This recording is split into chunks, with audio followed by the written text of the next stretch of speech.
permitir hacer una breve presentación sobre, bueno, la importancia o la relación de las finanzas justamente en esos mercados internacionales. Empezando un poco a partir de lo que es la globalización, porque justamente en ocasiones hemos escuchado algunos comentarios sobre, bueno, ¿por qué la parte internacional?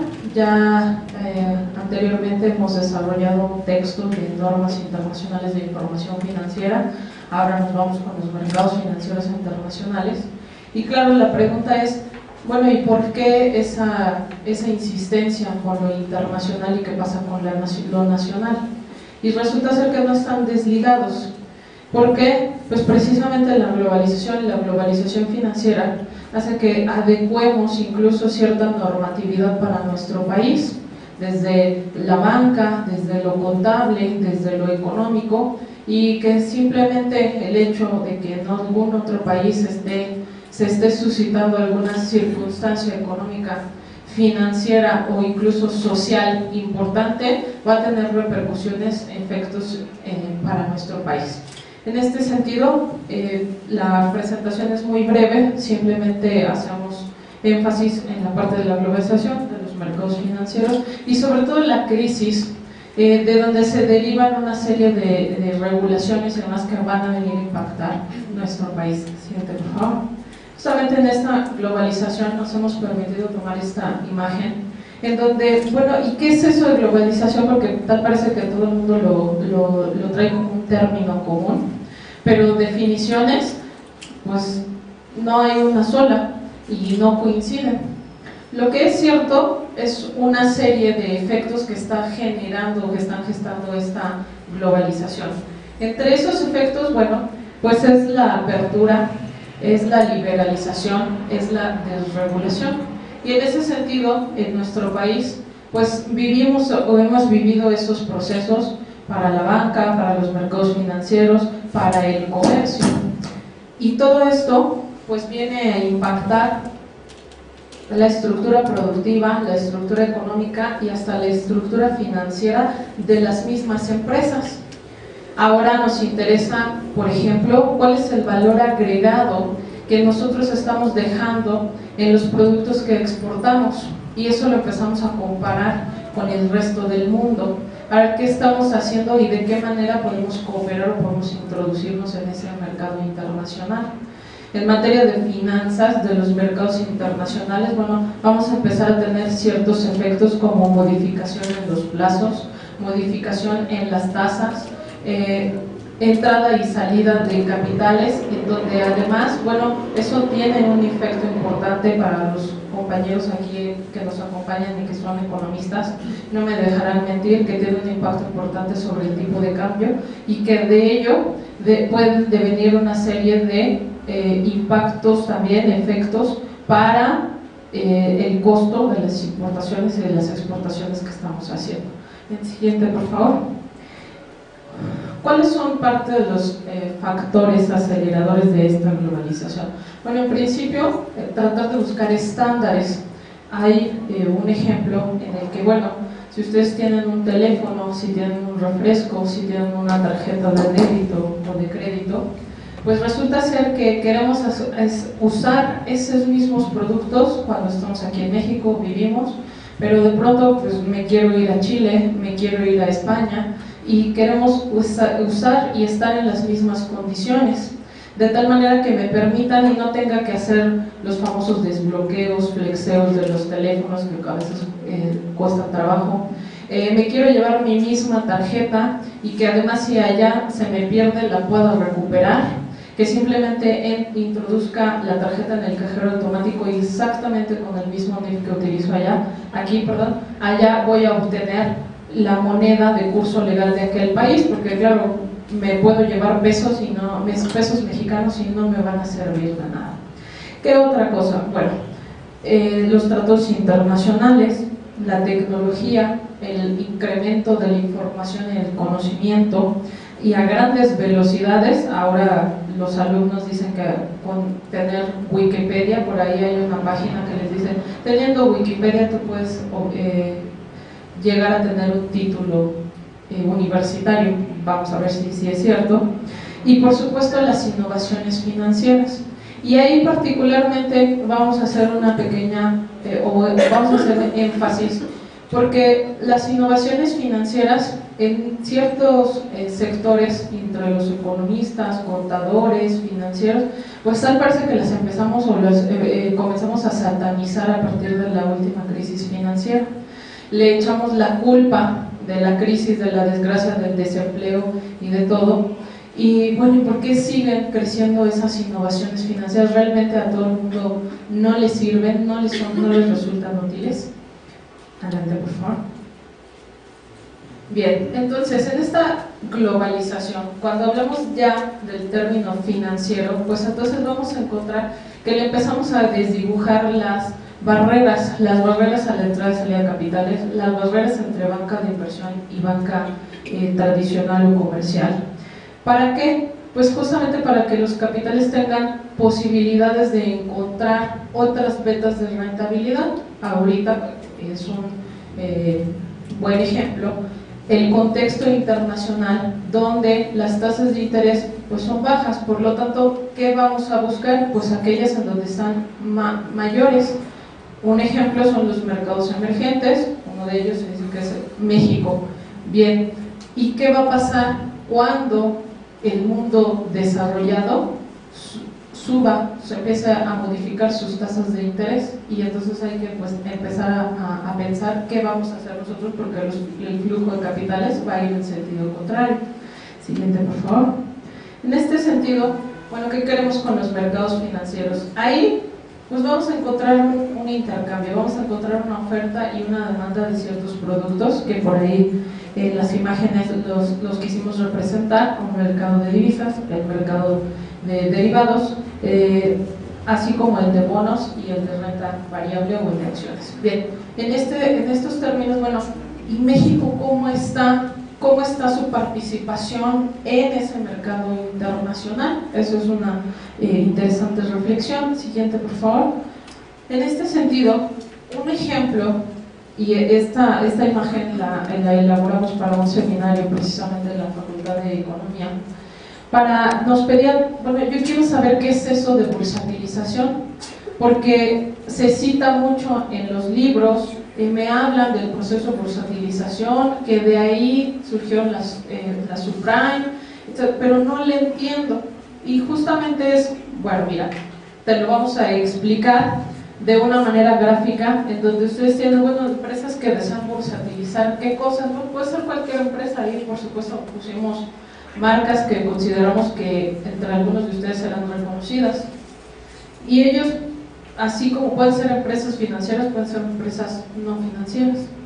Pero lo que es cierto es que queremos bursatilizar porque queremos cambiar algo que en este momento es papel por algo que es dinero, y en este momento no lo podemos hacer. Es un papel que en el largo plazo va a representar, o en el mediano plazo va a representar un flujo de efectivo, pero en este momento no lo es. De ahí que, bueno, ¿qué le vamos a hacer? A partir de ese flujo de efectivo esperado, pues vamos a hacer una emisión de otro activo financiero. Ese activo financiero puede ser una emisión de valores o un bono, pero para ello pues tenemos que recurrir a un mercado, el mercado financiero, y tenemos que llevar a cabo un proceso, no lo tienen que autorizar, lo tienen que calificar. Una vez que empezamos este proceso, adicionalmente, quien hace el proceso de la bursatilización no va a ser el mismo que va a vender esos activos financieros nuevos emitidos.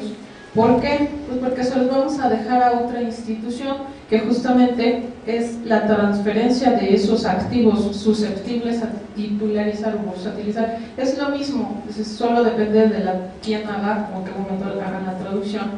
¿Y qué podemos bursatilizar? Pues algunos elementos como facturas, como una cartera, como un contrato de arrendamiento financiero, y lo vamos a llevar a un vehículo especial de inversión. Es decir, todo aquello que me represente un flujo de efectivo, pues lo podemos meter en esta operación.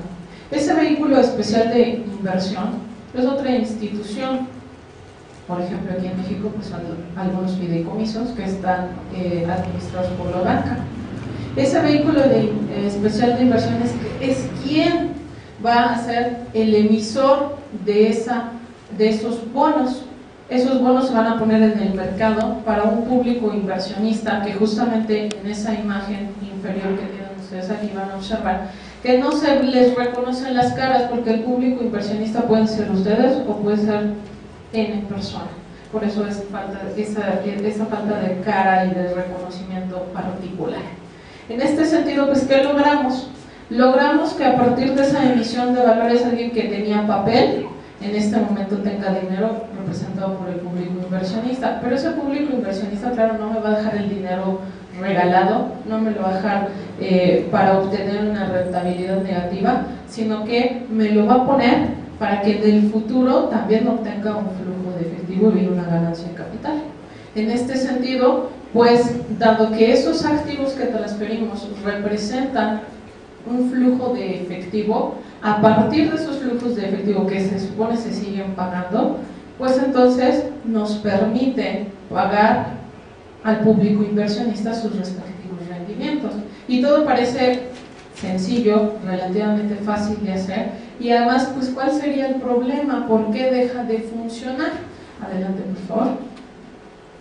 ¿Y por qué deja de funcionar? Y tenemos una crisis que nos lleva al quiebre de empresas, al cambio, al rescate, a la concentración sobre todo en los bancos. Y bueno, aquí les podemos rememorar toda una parte de la crisis financiera. No es el caso particular de esta presentación, sino simplemente mostrarles cómo un instrumento, una innovación financiera efectivamente gestó esto, pero por ahí dicen, mato perro y ya eres mataperros. Una innovación financiera gestó una crisis y ya por eso debemos vetar, debemos satanizar el resto de las innovaciones financieras. Pues hay que detenernos ahí en el análisis. Siguiente, por favor. Los mercados financieros no solo es especulación, no solo es pues saber a dónde apuesto para obtener una rentabilidad y en el corto plazo además, sino que tienen que ver algunas otras cosas. En principio, bueno, para que funcionen esos mercados financieros, pues se necesita que se formen expectativas y que además de la formación de esas expectativas, pues haya un poco de certidumbre, de confianza en ese mercado. Porque imagínense ustedes, todos ustedes aquí que veo algunos chicos de la facultad, de la Escuela Superior de Economía, etcétera, pues están en la edad de la ilusión y del amor. Y entonces yo les pregunto a ustedes, chicos, si tienen una pareja y no confían en ella, ¿van a seguir con esa pareja? Levanten la mano y digan que a alguien que sí. ¿Verdad que no? Es que depende. Depende. Claro.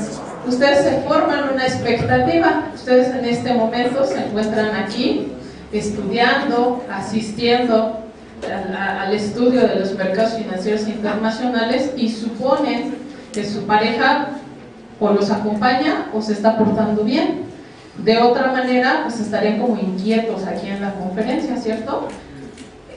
Precisamente de eso se trata la formación de expectativas y que haya confianza para que funcione esa relación entre público inversionista, entre emisores, instituciones financieras, etc. Además, esos mercados financieros me van a permitir o me van a dar alternativas. ¿De qué cosa? De financiamiento o de inversión. Y en ese sentido, bueno, a veces decimos, es que los bancos no prestan lo suficiente. Entonces, ¿cómo las empresas, cómo se van a financiar si los bancos no están prestando lo suficiente? Bueno, ¿qué tal que hay otras alternativas? Y que hay otras alternativas incluso más baratas o más accesibles para algunas de esas empresas, como pudiera ser el mercado de títulos de deuda.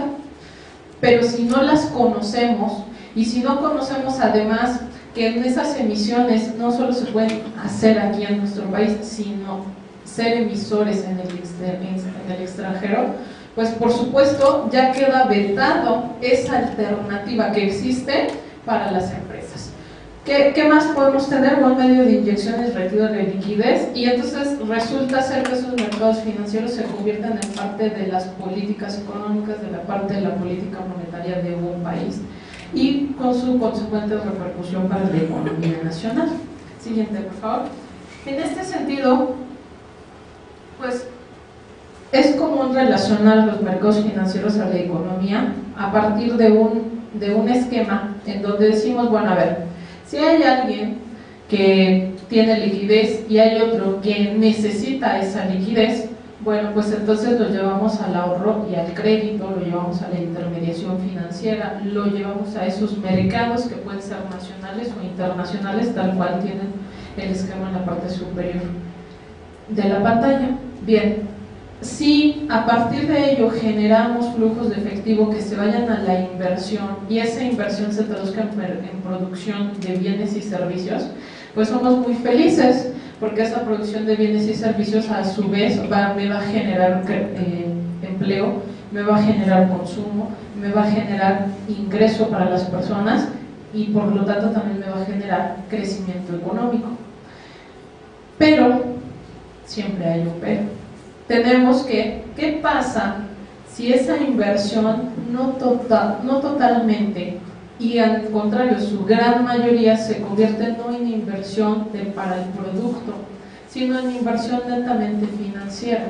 Entonces me puedo obtener un préstamo no para financiar la ampliación de una línea productiva en mi empresa, sino para llevarlo nuevamente a los mercados financieros y obtener una ganancia de capital en el corto plazo.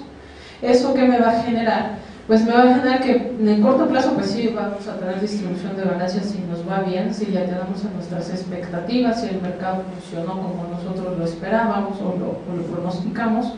Pero, ¿qué pasa con la producción real? Hay una negociación, pero no hay producción real. Y en este sentido empiezas a tener una desvinculación entre la parte de la producción real y la parte de la producción o la parte financiera. Siguiente, por favor. En ese sentido, pues evidentemente han habido algunas crisis. Los jóvenes no nos acordamos a veces de eso, y me incluyo, y lo leemos en las historias, lo leemos en los libros, y algunos de aquí lo vivieron incluso, esas crisis. Y pues resulta ser que después de todas las crisis, pues hay que encontrarles el remedio. Primero hay que encontrar el culpable. Una vez que encontramos el culpable, pues entonces lo castigamos y le generamos un marco de referencia para cuidar su comportamiento.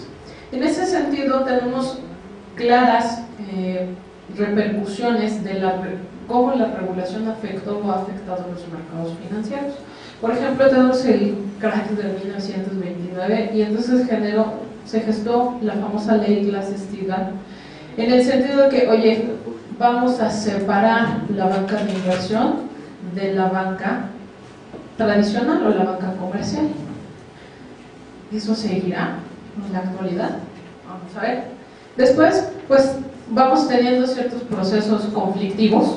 Ahí mencionamos solo unos cuantos en nuestra tablita, que es pues posterior a la Segunda Guerra Mundial. Había que estabilizar el mercado cambiario, los superávit y los déficits en cuenta comercial.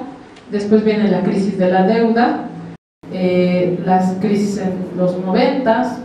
Por supuesto, eso no es solo de los mercados financieros, sino también del sector privado, las empresas. Ahí tenemos los ejemplos de Enron y Parmalat.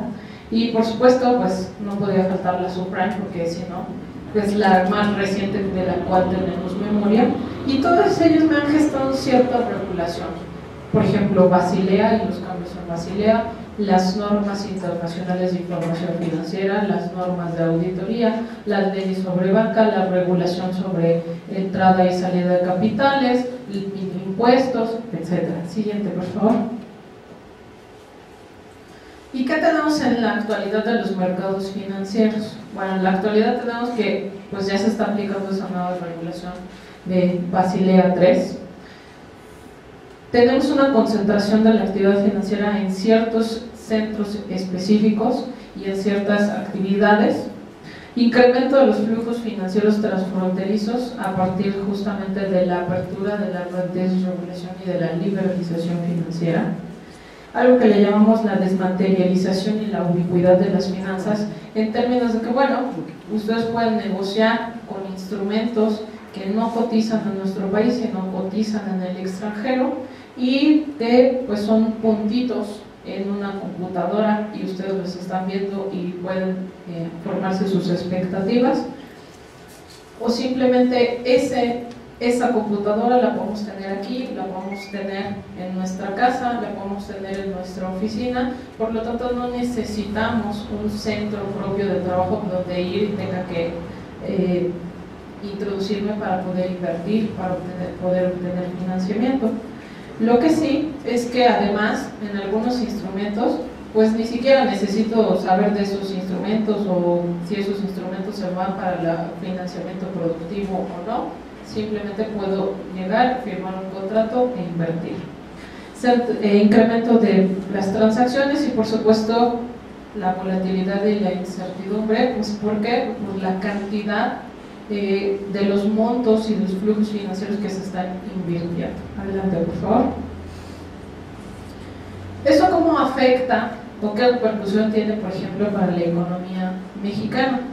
Y pues es una pregunta: ¿qué hacer ante una baja en las expectativas del crecimiento?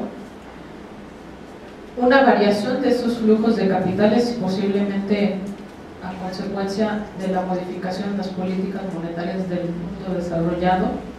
Y entonces pues hay que empezar a pensar en cómo le vamos a hacer para producir valor agregado, para hacer lo que nos dicen, nos insisten en que debemos de ser competitivos, generar valor, ¿por qué no? Fuentes de energía alternativas, y cómo podemos aprovechar esas ventas de rentabilidad de los mercados financieros internacionales.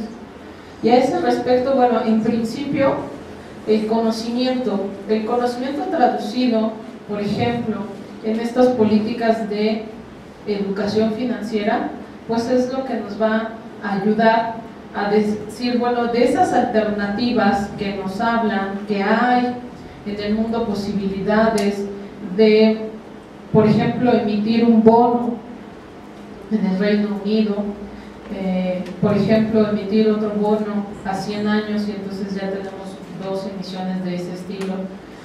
Por ejemplo, cambiar la estructura financiera y no solo estar atado al sector bancario, entre otros, pues justamente es lo que nos va a ayudar a formarnos, a ustedes chicos sobre todo, pues nuevas expectativas de cuál es el impacto de estos mercados financieros internacionales para la economía.